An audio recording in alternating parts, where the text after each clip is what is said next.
আসসালামু আলাইকুম, mister auto থেকে আপনাদের স্বাগতম। তো আসলে বাংলাদেশে এখন অনেকে হাইব্রিড গাড়ি ইউজ করতেছেন অনেক দিন ধরেই।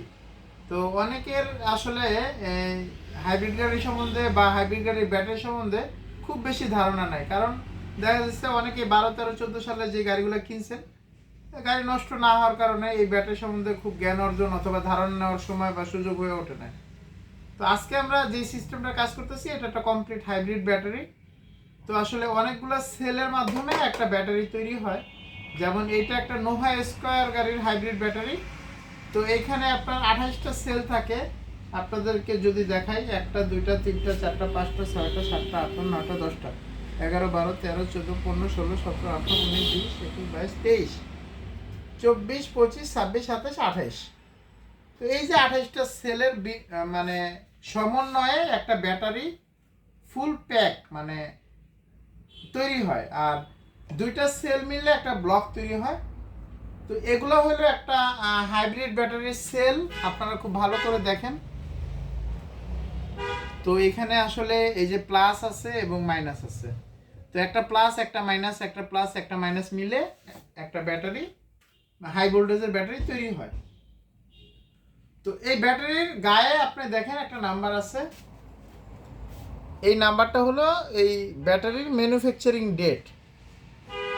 আর এই কানেক্টরগুলো, এই যে বাসবারগুলোর মাধ্যমে এবং কন্ট্রোলারের মাধ্যমে এই ব্যাটারিটা, এই যে দেখেন আপনারা কন্ট্রোলার আছে এবং হাই ভোল্টেজের রিলি আছে, নেগেটিভ এবং পজিটিভ। এটার মাধ্যমে এই ব্যাটারিটা হাই ভোল্টেজ তৈরি হয়। এবং যখন হাই ভোল্টেজের ব্যাটারি তৈরি হয় এবং চার্জিং হয়, ব্যাটারিটা প্রচুর পরিমাণে গরম হয়। এবং এই গরম হওয়ার কারণে একটা কুলিং ফ্যান আছে, কন্ট্রোলার থেকে ফ্যানটা কতটুকু চলবে নির্দেশিত হয়। তখন এই কুলিং ফ্যানটা এই ব্যাটারিটাকে ঠান্ডা রাখে এবং এই গরম বাতাসগুলো একটা ভেন্টিলেটরের সাহায্যে বের হয়ে যায়। তো মূল যে বিষয়টা যেটা বলার জন্য আজকে আপনাদেরকে ভিডিওটা, তো এটা একটা নোভা স্কয়ার গাড়ি ব্যাটারি। তো এটা একটা আসলে খুব নতুন মডেলের একটা গাড়ি ব্যাটারি আমরা খুলছি। গাড়িটাতে আপনার ব্যাটারি রিপ্লেসমেন্টের কোড আসতেছিল।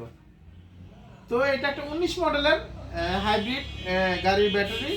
তো 19 মডেলের গাড়ির ব্যাটারি এত তাড়াতাড়ি নষ্ট হয়ে যাওয়ার কথা না। তারপরেও যেহেতু নষ্ট হওয়ার কোড আসছে, তো আমরা এটা খুইলা ডায়াগনোসিস করে যে জিনিসটা পাইলাম, জাস্ট একটা, এই যে দেখেন আপনারা, এই যে এই রিলিটা আমরা প্রথমে ব্যাটারিটা চেক আপ করলাম। ব্যাটারিটা একদম ভালো আছে। প্রত্যেকটা সেল আমরা ভোল্টেজের সাহায্যে প্রত্যেকটা সেল আমরা ভোল্ট মিটারের সাহায্যে